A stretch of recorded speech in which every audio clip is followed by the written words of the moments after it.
Bienvenidos y bienvenidas a Artistas por Artistas. Para este episodio tenemos el gusto de tener con nosotros a Juan Salas. Hola Juan, ¿cómo estás? Hola, ¿qué tal? ¿Cómo estás? Muchas gracias por la invitación. No, imagínate, encantada. Hace varios meses estábamos ya coordinando esta entrevista. Por fin se logró. Las distancias no ayudaban. Sí, desde noviembre, creo, ¿no? Sí, desde noviembre, por fin ya pudimos lograrlo. Juan, quería que nos cuentes tu vínculo con Cusco. Tú naciste en Cusco en 1982, ¿no es cierto? ¿Cómo ha sido tu experiencia de vivir allá y cómo se ha visto reflejado en tu trabajo? Ya, yo nazco en 1982 y paso mi educación primaria y secundaria allá. En la mitad del 99 vengo a estudiar a Lima, ingreso el 2000 a la Católica y egreso el 2006. Al momento de egresar no tenía todavía o sea, tenía muchos intereses, pero la primera individual que hago justamente la hago en Cusco. Era una exposición que ha tenido una versión en Lima también, que se llama Cusco, Iconos y Variaciones, y justamente no se puede dejar de ser extraño, o sea, como que habiendo vivido tanto tiempo fuera de Cusco, puedo decir que he nacido allá, pero reincorporarme a la ciudad no es una cosa de simplemente mudar mi punto, no funciona así, eso si bien he regresado a Cusco todos los años, mientras estaba en Lima, regresaba todos los años y estaba por ahí, mi vínculo con la ciudad y con la escena, tuvo otro andar, ¿no? Otro camino. Entonces, expongo el 2008, no sé, creo que es el 2008, que expongo en el Huaycancha, esta exposición Busco Iconos y Variaciones. Y gracias a esa exposición puedo pueden contactarse conmigo porque yo no sabía de su existencia, con colegas de la misma edad, y me invitan a formar parte de un colectivo que se llamó Proyecto 3399. Y ese es el primer momento en el que logro tener un acercamiento real a la escena artística cusqueña. Creo que tu trabajo está mucho la duda y la existencia, ¿no? Aparecen como método de trabajo y como posición crítica. Cuando me detenía a tener que hacer los statements, por ejemplo, era como una tarea muy difícil porque ya de por sí es difícil hacer un statement, pero lo que me dificultaba era que lo que quería decir en ellos era que lo que me interesaba estaba más bien vinculado al cómo se hacen las cosas y cómo hay un mecanismo, un mecanismo, una metodología que lleva a que las cosas funcionen o que existan, y que ese mecanismo me interesa que sea redundante, o sea, que sea como un trabajo de retroalimentación cuasi maquinal en el cual el origen o lo que se origina es producto de algo que se va produciendo, ¿no? O sea, como que la causalidad del proyecto es su propio motor, ¿no? Entonces se va como haciendo y rehaciendo a sí mismo. Y eso me interesaba mucho como un concepto a trabajar. Incertidumbre, digamos, no es un obstáculo en tu trabajo, sino un punto de partida. Eso es lo que me parece muy interesante. Sí, sí. Y justamente por eso puede que mi trabajo se haya dividido en distintas facetas, ¿no? Entonces yo intentaba como encontrar la manera de hacer que todo esté unido como discursivamente, por así decir, pero lo que los unía con mucha más fuerza era cómo así funcionaba, cómo así veía que funcione, ¿no? Y claro, o sea, como la repetición, la letanía, la monotonía, la reiteración, todo ese tipo de cosas era algo que las amalgamaba, aún así fuesen cosas muy diferentes. Pasando a la muestra del Mari del 2023, las obras Forma y Contenido y Soluciones a un mismo problema geométrico. Estas piezas abordan, digamos, el ícono contemporáneo, la piedra de los 12 ángulos. Y está mucho en tu trabajo. Lo repites en varias muestras, ¿no? En realidad es bien antigua la obra, y la idea surge sin que me dé cuenta, incluso bueno, siendo colegial ya estaba como en la ciudad, en Cusco, caminando, y de pronto encontraba que existían estas piedras, estas imitaciones de la piedra de los 12 ángulos que estaban repartidas por toda la ciudad y me interesaba como las coleccionaba mentalmente, ¿no? O sea, decía, hay una en tal calle, hay otra en tal otra, ¿no? Y como que ya sabía dónde estaban, pero no era mucho más que eso, ¿no? Y de pronto, poco a poco, mientras voy avanzando mi formación artística y termino la universidad, comienzo a darme cuenta que eso realmente es algo valioso, ¿no? O hay algo ahí que se puede utilizar y comienzo a registrar las que recuerdo dónde están. Las registro fotográficamente y luego comienzo a buscar más piedras similares, ¿no? O piedras que sigan el mismo patrón. Y hago una colección de fotografías de esta imitación de la piel de los 12 ángulos y decido hacer una exposición en el Coricancha el 2000, no me acuerdo si es 2008 o 2009, creo que es el 2009. Y ahí es cuando surge Forma y Contenido. Forma y Contenido es esa serie fotográfica, que son fotografías que imitan el tamaño de una postal, de las postales que se venden en, no sé, pues para turistas, para souvenirs, ¿no? Entonces, la idea era utilizar ese tamaño de foto con un bordecito blanco y que sea como nuevamente una letanía de imágenes iguales, ¿no? De la repetición de la piedra imitada, ¿no? Y una piedra tras otra. Y lo que hice fue seguir coleccionándolas. Entonces, mi mirada, o sea, mi trabajo como o sea, como fotógrafo amateur, ha evolucionado también. Entonces, como que las decisiones sobre cómo fotografiarlas han variado ligeramente, pero la estrategia no, o sea, básicamente es la piedra que encuentre centrada en el entorno donde se encuentra y bueno, luego escalada al tamaño que se desea y que forme parte nuevamente de esta colección. Y esto, soluciones a un mismo problema es una serigrafía que tiene dos versiones, tiene una versión mediana, me parece que es de 70 por 70 o de 50 por 50 y la otra es una versión bastante grande, que es la que se expuso en el Mali. Es una serigrafía a una sola tinta, una tinta negra, y lo que hice fue dibujar la silueta de cada una de estas imitaciones que tenía en aquel momento, ahora tengo más, y las acomodé como en cuadrícula, ¿no? Y a partir de esta cuadrícula se hizo la serigrafía y tenías una mirada comparativa de todas las formas posibles de la piel de los 12 ángulos, porque no hay ninguna que sea igual entre sí no son iguales, porque son como imitaciones hechas como de memoria. Ujú. O sea, básicamente se sabe cuál es la forma general de la piedra y se crea esta imitación, ¿no? Entonces, cuando decido hacer estas siluetas en fondo negro, se puede observar con cierta facilidad todas las múltiples formas que comienza a tomar esta piedra, que finalmente se convierte en una síntesis de qué es lo que se propone Claro, como herencia cultural, ¿no? ¿qué ocurre cuando se vuelve ornamental, ¿no? Algo que es un símbolo digamos, de la ingeniería inca.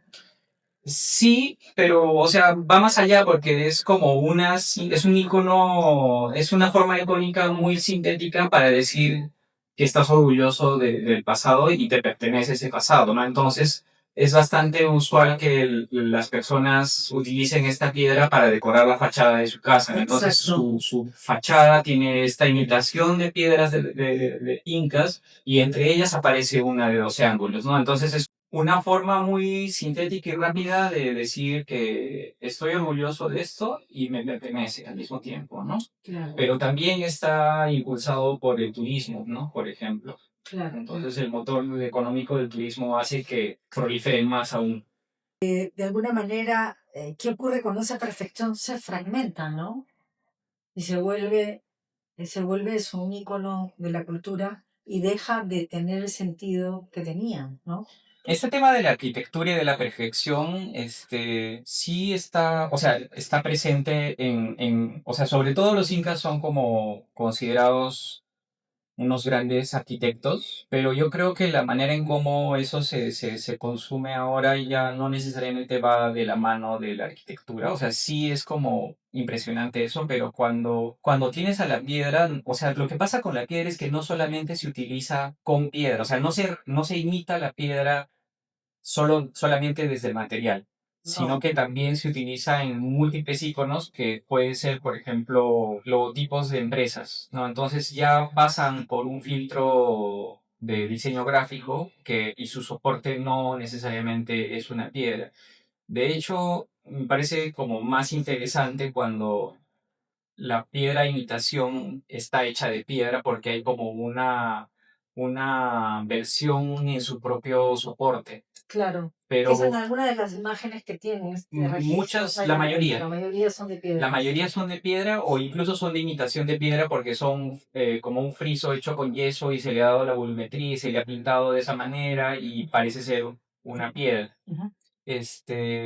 Pero claro, o sea, sí se alude siempre inevitablemente a la arquitectura, pero yo creo que no se está aludiendo específicamente a la arquitectura, sino a la idea de la grandiosidad del imperio, como que agarrar eso, o sea, en Cusco creo que justamente esto como la actividad económica es el turismo, y lo inca es lo que sobresale, tomar este icono como un elemento muy sintético para hablar de todo eso que significa lo inca o la herencia prehispánica, esto es como, Se queda pobre. ¿Qué o sea, sientes? ¿Qué crees que qué pasa cuando se multiplica esta imagen? que realmente se está haciendo un trabajo de contemporaneidad, entonces se está contemporaneizando una imagen que está allí como quieta en Hatunrumillo y que de pronto tiene muchos, muchos, muchos visitantes, tiene muchas fotografías, etcétera. Pero justamente lo que creo que pasa cuando la gente se apropia de esta manera tan libre, me parece que es algo bien bacán porque hacen suyo lo que siempre lo fue, ¿no? O sea, hacen Claro, suyo lo que siempre fue suyo. de alguna manera apropiarse de él y tenerlo consigo, ¿no? Te O, quería preguntar sobre la muestra La Sombra del Sol, que fue una instalación también a partir de la piedra de los 12 ángulos, y se va moviendo y va dando la sombra, ¿no? Ujú. Cuéntanos cómo fue este proyecto. Aparece primero como escultura cinética para el concurso de pasaporte Pasaporte para para un un artista. artista Ujú. y aparece como pieza cinética que tiene un golpe de luz y la sombra es una silueta que va cambiando constantemente todo el tiempo, ¿no? Su forma va mutando. Ujú. Y en un momento específico, de pronto, es la piedra en los dos ángulos y vuelve a desaparecer esa forma reconocible y esto evoluciona como que en múltiples siluetas. Claro, es como que se Es, vuelve a mirar de Ujú. todos los Sí, ángulos. entonces eso, no me acuerdo cuándo fue el 2012 puede ser, o 2013. 2013. Sí. Y el 2016 me invitan a exponer en el Coricancha y aprovecho la oportunidad porque digo, ya, bueno, esta oportunidad de poder exponer esta pieza en Cusco, en el Coricancha, posiblemente no se va a dar otra vez. Entonces, aproveché, llevé la pieza y además hice una suerte de fotogramas de cada una de los momentos que podrían tener esta evolución de las siluetas, ¿no? Entonces, las puse en un corredor que está en el segundo piso y nuevamente jugué a tener esta imagen comparativa, pero también esta imagen como de una secuencia que podría entenderse como fotogramas para una animación. ¿No? Entonces, si te alejas, si ves desde el otro lado de la casona, puedes observar esas siluetas en secuencia de movimiento y que como que por la zona casi última, de pronto aparece esta silueta reconocible, que es la silueta de la que estamos hablando. Pensar en la herencia cultural no como algo fijo, sino como un proceso de permanente transformación a la hora de ir Ujú. moviendo la sombra y la Sí, silueta de la piedra, ¿no es o sea, cierto? sí. Lo que me interesaba a mí era como hacer caer en cuenta que lo que vemos normalmente es una sola de las caras de la piedra, ¿no? Entonces, por eso es que es fácil de convertirlo en un icono, Claro, porque estás viendo solo un lado y estás contando los ángulos que puedes contar, porque hay unos claro, ángulos que están del otro lado claro, de la piedra, dentro claro, del muro, claro. que no sabes cómo son, ni cuántos son, ni qué sé yo, Ujú. ¿no? Entonces, decido hacer una forma como si fuese una extrusión de esta forma reconocible, hago que tenga volumetría, y decido atravesarle una varilla como en diagonal, ¿no? Entonces esta varilla que atraviesa en diagonal hace posible que se pueda observar. La idea es que tú estás caminando por Caturrumillo y tú solo puedes ver un lado siempre, ¿no? Entonces, ¿qué pasa si encontramos la manera de hacer que el espectador o hacer que las personas puedan observar esto mismo como fenómeno que representa todo lo que ya hemos dicho que representa, ¿no? Toda esta herencia cultural? ¿Qué hacemos? ¿Cómo hacemos para verla desde otro ángulo, ¿no? Entonces, es una forma muy literal de proponer esto, o sea, como que ya vamos a Esta hacer que permanente gire. transformación. Sí, entonces esos 12 ángulos también quedan en duda, ¿no? O sea, porque no tiene 12 ángulos, pues, ¿no? Sí. Ahora, es lindísimo el título, ¿no? A la sombra del sol, precioso. Pues es como una contradicción, ¿no? O sea, Sí, porque la propia piedra está, o sea, el fenómeno lumínico del proyecto hace que justamente la luz que impacta sobre esta forma, que es este poliedro, genere una sombra que es un disco de luz y al centro esta silueta que está girando constantemente, ¿no? Entonces sí hay un juego a hablar acerca de esta forma circular que es el sol, pero al mismo tiempo, o sea, lo que me interesaba de a la sombra del sol era esto que nos podía opacar, ¿no? A nosotros mismos, ¿no? claro, claro. Entonces, la idea de qué pasa con una piedra tan grande que proyecta su sombra sobre la ciudad también, ¿no? Claro. ¿Y por qué en el Coricancha? El nombre completo de la sala o del espacio es Sala de Exposiciones Santo Domingo Coricancha, ¿no? Claro. Entonces, lo interesante de este lugar es que es como el templo más importante de la ciudad y probablemente del imperio. Ícono, además, también. Sí, pero no tan No te lo puedes llevar. asible, no tan asible como la piedra. Claro. Entonces, lo interesante de este lugar es que, si bien es un templo inca, tiene encima construido un templo de los dominicos. Y entonces, después del terremoto de 1950, caen varias cosas, y a partir de ese momento se descubre que hay como todo lo que actualmente se presenta, ¿no? Que son estos muros incas en el primer piso, todas las salas que están alrededor de la iglesia. O sea, en 1950 hubo un terremoto que destruye la ciudad y se tiene que reconstruir mucho, ¿no? O sea, entre ellas la iglesia de Santo Domingo. Pero cuando se destruye es el momento en el que se da a la luz esta arquitectura inca que pertenece a Santo Domingo, ¿no? Que pertenece al Coricancha. Creo que no es fácil conseguir o encontrar algún lugar que tenga estas características, al menos en Cusco, que esté cargado de esta historia. La connotación cultural, ¿no? Que Ujú, tiene que ver con la claro. forma de iglesia. Y si bien las salas donde se expone no son salas que tengan muros incas, están en el segundo piso, todo es como mucho más colonial. Estás allí nomás, o sea, estás justo debajo tuyo están toda la parte arquitectónica del Coricancha y es un centro fundamental para la estructura de la ciudad. Sí. ¿Cuánto tiempo estuvo la muestra expuesta ahí? Un mes y medio, si Un no mes me y equivoco, medio. estuvo de finales del 15 a inicios del 16. Quería hablar de la muestra, de la última muestra, la muestra Mirar de Reojo en la Alianza Francesa en el 2022. Ujú. ¿A quién mira realmente ese mirar de reojo? O sea, que yo utilicé en esta muestra, hay 3 piezas y las 3 piezas casi podrían funcionar. Bueno, y una cuarta pieza sería el título, ¿no? Pero parecen ser instrucciones, no todas, pero mirar de reojo parece ser algo que puedes hacer, ¿no? O sea, como mirar de reojo literalmente. Luego hay otra que se llama Subir al cielo. Sí. Y las otras dos ya no son instrucciones. Una es autorretrato slash statement y la otra es imbécil slash idiota. Y otra vez ahí está la sombra. Juega mucho con Sí, la sombra también sí. en esta muestra. Ajá. Y es muy Entonces, interesante porque la sombra hace que se cambien las palabras, sí, las cosas. Esta idea de mirar de reojo me interesaba porque funcionaba de distintas maneras, ¿no? O sea, como que me interesaba esta idea de como que mirar con desdén, que es lo que dice el texto que escribí para esta muestra. Pero también puede ser otra, o puede haber otra lectura que puede ser como mirar disimuladamente algo deseado, ¿no? Entonces puede ser completamente opuesta, el significado puede ser completamente opuesto, ¿no? El título, ¿no? Esto de mirar de reojo, ¿no? Entonces lo que me interesaba en la muestra era, con el título, era pensar en estas relaciones de poder en el sistema del arte Claro. en las que tienes distintos agentes, ¿no? Tienes a los artistas, tienes a los coleccionistas, tienes a los curadores, tienes a los galeristas, tienes una serie de actores en escena, ¿no?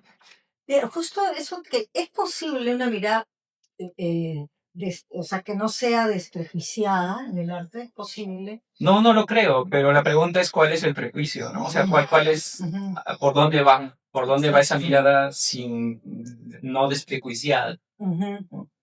Y claro, lo que me interesaba en ese momento era justamente como poner el énfasis allí, ¿no? En Ujú. estas relaciones eh, de poder que están soterradas. ¿En qué momento el espectador deja de ser observado y se vuelve un implicado en esta muestra? Porque a ti te interesa eso, que el Ujú. espectador se involucre y termine siendo él el que siente todo esto, ¿no? O sea, por ejemplo, en el caso de los insultos, que tú es como una máquina pequeña que está girando y lanza golpes de luz y lo que se ve en la pared proyectado es un insulto que dice imbécil, y en otro momento dice idiota, pero a veces no se puede leer porque de pronto está al revés. Ujú.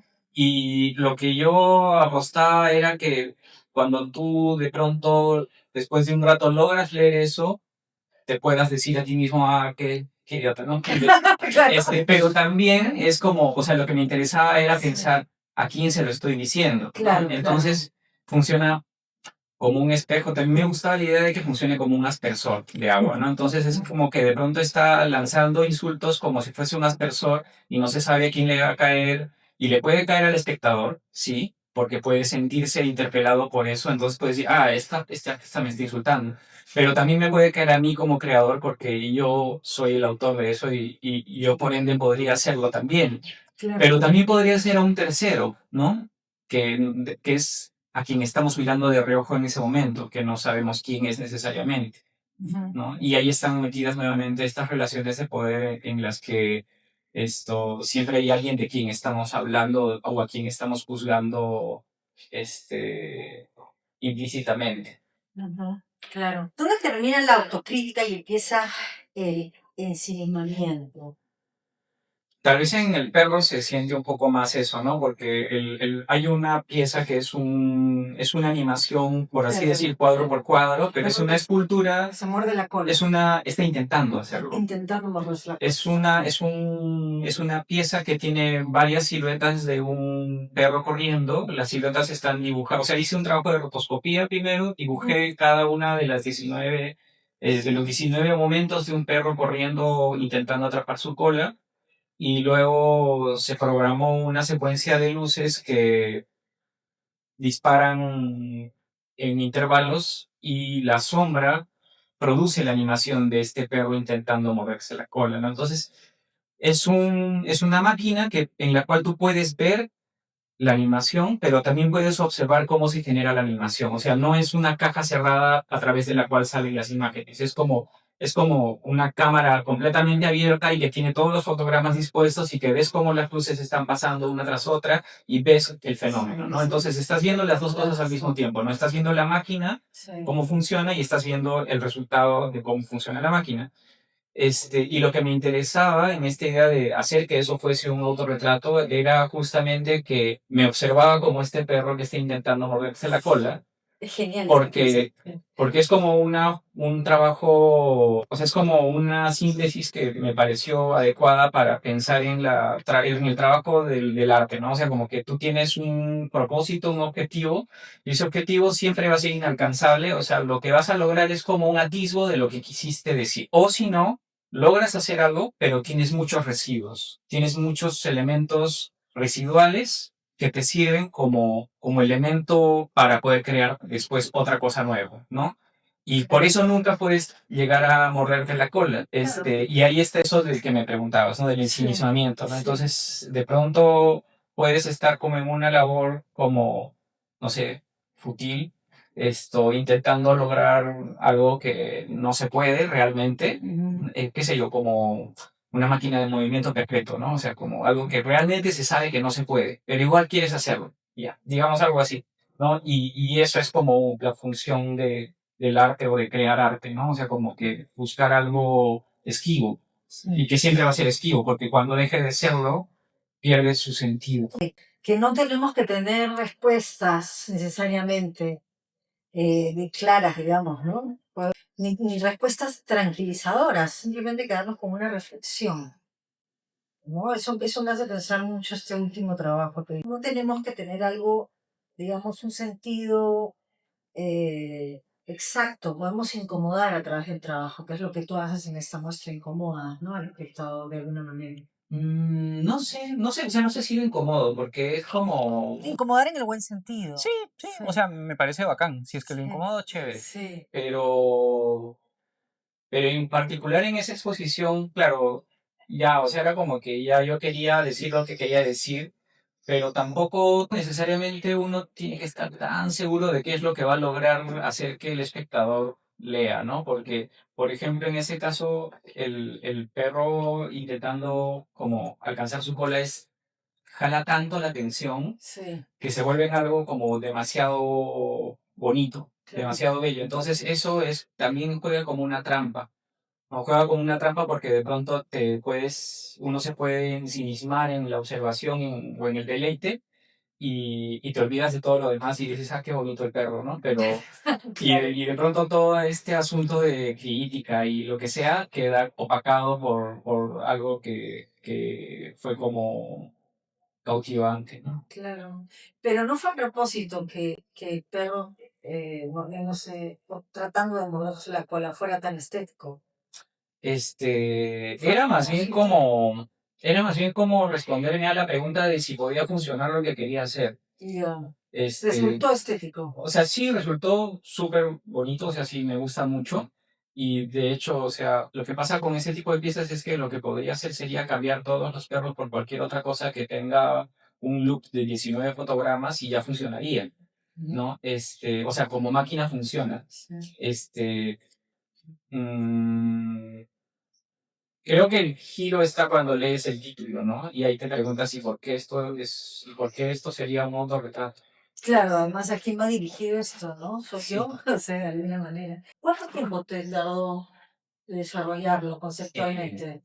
el 2013 o antes, intenté hacerlo como un GIF animado, pero no funcionaba como una Un imagen, GIF animado. un GIF, Ah, ok, ya. un GIF, Pero dura sí. muy poco un GIF, ¿no? Sí, pero es que era otra cosa, Ah, era ya, ya, completamente ya. diferente. Ya, Era ya. un texto que decía perro intentando alcanzar o morderse la cola, algo así era. Sí, Y era un texto escrito como en círculo ya. y que casi cerraba Sí. y el GIF lo que hacía era girar únicamente, ¿no? Entonces ese es el primer momento en el que intento como darle forma a esta idea, ¿no? De un perro intentando alcanzar su cola. Fue el 2006, 2005. Pero es en general mis trabajos como idea demoran demasiado, puede demorar 10 años Claro, pero y, todo está enlazado. y la Eso es muy ejecución, curioso, sí. la ejecución es de un Sí, año. sí.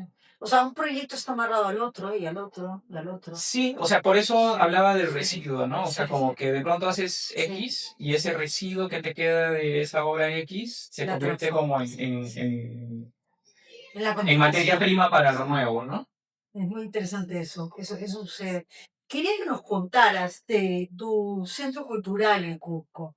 Tuve la suerte de conocerlo el año pasado. Ahora tú tienes una muestra que vas a curar en la Cancillería, en el Centro Cultural Garcilaso, ¿cierto? Ujú. Y esta muestra sale de una propuesta que estuvo en el Centro Cultural. Cuéntanos un poco de este proyecto. Se llama Augusta Espacio, es en honor al nombre de mi abuela y de mi madre, que ambas se llamaban Augusta, una Rosa Augusta y la otra Ah, Gloria ya. Augusta. La casa, allí vivió mi abuela y ella era una mujer que, a ver, vivió de 1907 a 1966 y ella, 1907 nació. sí, Wow. y tuvo una vida como muy, muy activa. Estuvo en un proyecto, la casa, que fue su casa, funciona como siguiendo los lineamientos de su vida. Y el proyecto empieza en noviembre del 2022. eh, y bueno, con cosas puntuales. Y de pronto en junio de 2023 ya comienzan las exposiciones, hasta ahora, o sea, como todas seguidas. Y una de las exposiciones fue de Delfina Nina, que la exposición se llamó Ama, y esa es la exposición que voy a enviar en la Sillería, que va a ser el 29 de agosto, El 29 de agosto. ¿En cuál de las salas? en la sala grande del segundo piso. No sé si quieres contarnos algo de tu proceso, de algo que tú vayas a presentar, hay algo que quieras contarnos de tus próximos proyectos. ¿Qué se viene, Juan? ¿Qué se viene? Pues hay una exposición que para el 29 de agosto es una exposición mía. Ah, ya. Me estoy equivocando. Muy bien. ¿Dónde vas a exponer? Es en AMI. Ah, ya, súper. La exposición se llama Presente Continuo. La curaduría va a cargo de Jorge Villacorta Ujú. y es un proyecto que también es antiguo, o sea, como ha demorado mucho en conseguirse sala para el proyecto. Ya. Las piezas están hechas en mi cabeza, Ya. falta producirlas. Falta producirlas, claro. Y va alrededor, o sea, es una exposición que habla sobre el tiempo, Ujú. pero que no solo está referida al tiempo. O sea, el tiempo desde una perspectiva muy, muy racional, muy racionalista. Esto es como pensar distintas maneras de la medición del tiempo, ¿no? Hay el tiempo terrestre, el tiempo universal coordinado, el tiempo Unix que sirve para Internet y todas las transacciones que hacemos durante cada segundo a segundo. Y todo eso como está visto desde una perspectiva muy, muy como Racional. muy racional, pero también hay otras piezas que te hacen ver el tiempo como algo que es escalable, ¿no? O sea, como que nosotros en el universo no significamos nada temporalmente Ujú. y eso, esa percepción del tiempo está justamente como marcada solo por nuestro paso por aquí. Así es. Y, Bueno, y que todo, finalmente el tiempo es algo que nos hemos inventado para ordenarnos. sí, sí, es algo que nos hemos inventado totalmente. Pero también vivimos pensando en el fin del mundo, ¿no? Y como que Sí. en algún momento creemos que el fin del mundo va a venir por nosotros, ¿no? Claro. Pero el fin del mundo también lo estamos creando, o sea, como que es como algo que tiene distintas Sí, direcciones. claro, qué lindo. Bueno, hoy vamos a esperar a la muestra. Qué interesante. Bueno, el espacio de Aviles, todas las salas son grandes. Vas a estar en una sala específica. Las tres salas contiguas grandes. Ah, excelente. Ya, es un proyecto grande. Sí. Qué bien, Juan. Oye, Juan, ha sido un placer tenerte aquí y poder reflexionar sobre tus exposiciones y sobre tus proyectos. También comentarte que personalmente me gusta mucho que enlaces todos y que el proceso se continúe. Una muestra continúa la otra, eso es muy bonito. Me encantan tus riesgos y esta idea de afán infinito que tienes. Muchísimas gracias Muchas gracias. por haber venido y por compartir todas tus experiencias con tu arte y tu trabajo. Y muchas gracias a todos y nada, los esperamos en el próximo programa de Artistas por Artistas.